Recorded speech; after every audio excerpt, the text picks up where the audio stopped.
बड़ी खबर मशरिक़ वस्ता से आ रही है। अबनाए हुर्मुज़ जो 40 दिन की जंग में लगातार पूरी दुनिया की निगाहें इस पर टिकी रही, अब बड़ी खबर आ रही है कि अबनाए हुर्मुज़ में ईरान ने लैंड माइन बिछा दिया है। जी हां, अबनाए हुर्मुज़ में अब ईरान ने पानी के नीचे दरअसल बारूद बिछा दिया है और यह बहुत बड़ी खबर है। दरअसल अबनाए हुर्मुज़ ईरान के लिए बहुत मजबूत कड़ी है और अबनाए हुर्मुज़ पर लगातार ईरान का कब्जा है। अमेरिका की लाख धमकियों के बावजूद ईरान ने अबनाए हुर्मुज़ को खाली नहीं किया है। अबनाए हुर्मुज़ पर अब ईरान का पहरा और ज्यादा सख्त हो गया है। अब अबनाए हुर्मुज़ में ईरान ने लैंडमाइन बिछा दिया है। ईरान के सरकारी मीडिया में शाये होने वाले एक बयान में पासदारान इनकलाब का कहना है कि अबनाए हुर्मुज़ से गुजरने का इरादा रखने वाले बहरी जहाज़ों को मशवरा दिया है कि वो बहरी हिफाजत के उसूलों पर अमल करें और समंदरी बारूदी सुरंगों से महफूज रहने के लिए मुतबादिल रास्ते इख्तियार करें। पासदारान इनकलाब ने अपने बयान में मुतबादिल रास्तों का तयन करने के साथ साथ एक बाकायदा मैप, एक नक्शा भी जारी किया है और नक्शे के मुताबिक बहरे ओमान से दाखिल होने वाले बहरी जहाज लाराक जजीरे के शुमाल की तरफ जा सकेंगे और फिर वहां से खलीज फारस की तरफ अपना सफर एक तरह से जारी रह सकेंगे। दूसरी समत जाने वाले बहरी जहाज खलीज फारस से निकलते हुए जजीरे लाराक के जुनूब से गुजरकर बहरे ओमान की तरफ एक तरह से जा सकते हैं। तो दरअसल जिस तरह से पूरे अबनाए हुर्मुज़ पर एक तरह से ईरान ने उसे अपने कंट्रोल में किया हुआ है। इजराइल अमेरिका की लाख कोशिशों के बावजूद, सुपर पावर की लाख धमकियों के बावजूद ईरान ने अबनाए हुर्मुज़ को खाली नहीं किया है।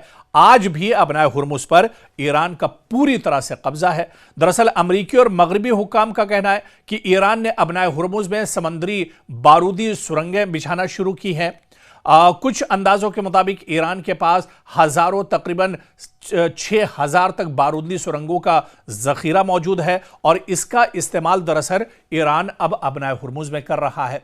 हालांकि ईरान ने भी ये बातें कही और ईरान ने बाकायदा जो यहां से जहाज गुजरने वाले बहरी जहाज, उनको लेकर एक नक्शा भी जारी किया है सोशल मीडिया पर कि ताकि आने वाले जो जहाज हैं उन्हें किसी तरह का नुकसान न होने पाए। तो ऐसे में अब एक बड़ा खतरा इजराइल और अमेरिका के लिए, खासतौर से अमेरिका और इजराइल के जो इत्तेहादी हैं, जो उसके अलायंस ममालिक हैं, जिनका पेट्रोलियम या गैस या एनर्जी के जो कंटेनर्स, जो बहरी जहाज यहां से गुजरते हैं, उनके लिए दरअसल अब मुश्किलें और ज्यादा बढ़ जाएंगी।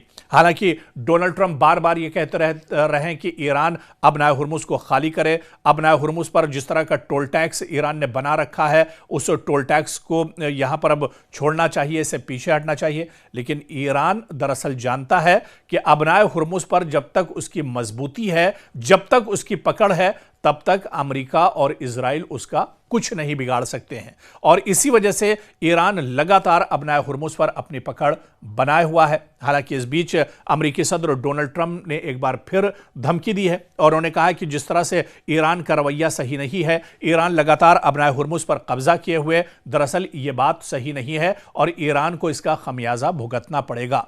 लेकिन ईरान ने कभी भी अमेरिका की धमकियों की परवाह नहीं की। ईरान जान रहा है कि यह रास्ता बहुत अहम है। इस रास्ते से दरअसल पूरी दुनिया की जो एक तरह से चाबियां हैं, वो एक तरह से इससे जुड़ी हुई हैं। पूरा राब्ता एक तरह से जुड़ा हुआ है और जिस तरह से आपने देखा 40 दिन की जंग में अबनाए हुर्मुज़ पर जिस तरह से कदगन लगाया गया। हालांकि ईरान ने बार बार इस बात को कहा कि अबनाए हुर्मुज़ पर हमने अबनाए हुर्मुज़ को बंद नहीं किया है। अबनाए हुर्मुज़ हमेशा खुला हुआ है। सिर्फ अमेरिका, इजराइल या उसके जो इत्तेहादी मुल्क हैं, उनके लिए अबनाए हुर्मुज़ बंद है। बाकी पूरी दुनिया के लिए अबनाए हुर्मुज़ बंद है। कोई भी यहां से निकल सकता है, आ सकता है, जा सकता है और पेट्रोलियम और गैस की जो आमदोरफ्त है वो एक तरह से जारी रह सकती है। तो कहीं ना कहीं ईरान की पकड़ अबनाए हुर्मुज़ पर अब और ज्यादा मजबूत हो गई है और इसी वजह से अमेरिका और इजराइल के लिए, खासतौर से अमेरिका और डोनाल्ड ट्रंप के लिए, इसे बहुत बड़ा झटका एक तरह से तस्वुर किया जा रहा है। इजराइल, अमेरिका और ईरान के दरमियान चली जंग फिलहाल तो थम गई है, फिलहाल तो जंगबंदी हो गई है। लेकिन इस जंग के बाद दरअसल इस जंग में इजराइल को बहुत बड़ा जानी और माली नुकसान उठाना पड़ा है और खुद ये दरअसल खबर हम अपनी तरफ से नहीं दे रहे हैं, बल्कि इसकी जानकारी खुद इजराइल की हेल्थ मिनिस्ट्री ने दी है। और इजराइल की हेल्थ मिनिस्ट्री ने बाकायदा यह बताया है कि इजराइल में कितने बड़े पैमाने पर नुकसान हुआ है, कितना जानी नुकसान हुआ है, कितना माली नुकसान हुआ है, कितने घर एक तरह से तबाह बर्बाद हुए हैं, सिक्योरिटी फोर्सेस को कितना बड़ा नुकसान हुआ है। और बिन्यामिन नेतन्याहू के लिए दरअसल यह बहुत बड़ा झटका माना जा रहा है, क्योंकि इजरायली वजारत सेहत के मुताबिक ईरान के साथ जंग शुरू होने के बाद से लेकर अब तक अस्पतालों में दसियों हजार अफराद को दाखिल किया गया है। इजरायली वजारत सेहत के मुताबिक इन अफराद में आम शहरी और फौजी भी शामिल हैं।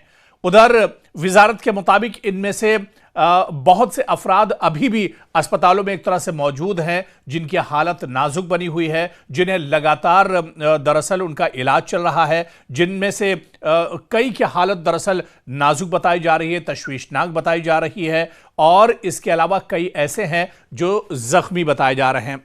आप देखिए कि 28 फरवरी के बाद जब इजराइल और अमेरिका ने मुश्तरका तौर पर ईरान पर बड़ा हमला किया था और ईरान के supreme leader Ayatollah Ali Khamenei को शहीद कर दिया था, उसके बाद से लगातार ईरान ने ताबड़तोड़ इजराइल के ऊपर हमले किए। चाहे तल अवीव की बात करें, हैफा की बात करें, बिन शिबा की बात करें, या इसके अलावा दूसरे और जो शहर हैं और जो इलाके इजराइल के अंदर हैं, वहां पर लगातार हमले एक तरह से ईरान ने किए थे। और इन हमलों में बड़े पैमाने पर इजराइल को नुकसान उठाना पड़ा था। खुद अब वजारत सेहत जो हेल्थ मिनिस्ट्री है इजराइल की, उसने वाजे किया है कि इन हमलों में बहुत से अफराद मारे गए हैं इजराइल के अंदर, दसियों हजार अफराद जख्मी हैं जिनका अस्पतालों में इलाज चल रहा है। ये दरअसल जो अफराद जख्मी हुए हैं, मिसाइल के जरिए से जो अटैक किए गए, जो ड्रोन के जरिए से ईरान ने अटैक किया, और कई बार तो यह हुआ कि मिसाइल या ड्रोन के जो टुकड़े हैं वो दरअसल जब आकर गिरे तो उनमें बहुत से लोगों को दरअसल चोट पहुंची और बहुत से लोगों को परेशानियों का सामना करना पड़ा। बहुत बार जैसे ही हमला होता था, सायरन बजता था, खतरे का अलार्म बजता था, लोगों में एक तरह से दहशत फैल जाती थी, लोगों में भगदड़ मच जाती थी, जिसकी वजह से भी बहुत ज्यादा लोग यहां पर जख्मी हुए हैं। दरअसल आप देखिए कि बड़े पैमाने पर इजराइल में दरअसल नुकसान पहुंचा है। और इसी वजह से आप देखिए कि इजराइल के अंदर बिन्यामिन नेतन्याहू को लेकर जिस तरह से जंग उन्होंने इजराइल के अवाम पर थोपी, इसको लेकर भी काफी ज्यादा लोगों में नाराजगी है। अपोजिशन में काफी ज्यादा नाराजगी देखी जा रही है। अपोजिशन का भी यह मानना है कि जिस मकसद के लिए यह जंग बिन्यामिन नेतन्याहू ने शुरू की थी, उनमें से कोई भी मकसद एक तरह से 40 दिनों की जंग में इजराइल ने हासिल नहीं किया है। सिर्फ और सिर्फ इजराइल के अवाम को परेशानियों का सामना इस जंग के अंदर करना पड़ा है। तो बड़ी तादाद में लोग यहां पर जख्मी हैं, बड़ी तादाद में लोग इजराइल के अंदर मारे गए हैं, और इजराइल को पटरी में आने में एक लंबा वक्त एक तरह से लगेगा। सरकार को, आम लोगों को बहुत ज्यादा परेशानियों का सामना एक तरह से करना पड़ा है। लेकिन फिलहाल जंग बंदी हुई है, जंग मुस्तकिल रुकी नहीं है। ईरान ने भी साफ कर दिया है कि वो हाई अलर्ट पर है। अगर जंगबंदी में बातचीत नहीं बनती है, जो पाकिस्तान में बातचीत चल रही है उस पर अगर किसी नतीजे पर नहीं पहुंचते हैं, तो जंग दोबारा शुरू होगी और फिर इजराइल के अंदर बहुत ज्यादा जो परेशानियां हैं वो इजराइल के अंदर एक तरह से बढ़ जाएंगी।